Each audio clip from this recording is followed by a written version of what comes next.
C'est toujours émouvant d'entendre nos collègues de droite, qu'ils soient conservateurs, libéraux, macronistes en France, défendre avec une belle constance les privilèges de ceux qui s'enrichissent en dormant, comme disait le président François Mitterrand, parce que c'est exactement ça dont il s'agit. Nous sommes revenus près d'un siècle en arrière, quand les privilégiés jouissaient d'avantages fiscaux considérables. Et la vérité, la réalité, ce dont on parle, c'est qu'en moins de 2 décennies, la richesse des grands détenteurs de capitaux a explosé littéralement, multiplié par 3 en Allemagne, multiplié par 6 en France.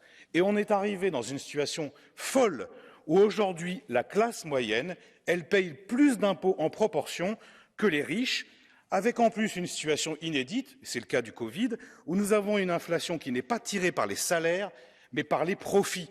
Et c'est ça la situation que vivent les Européens aujourd'hui.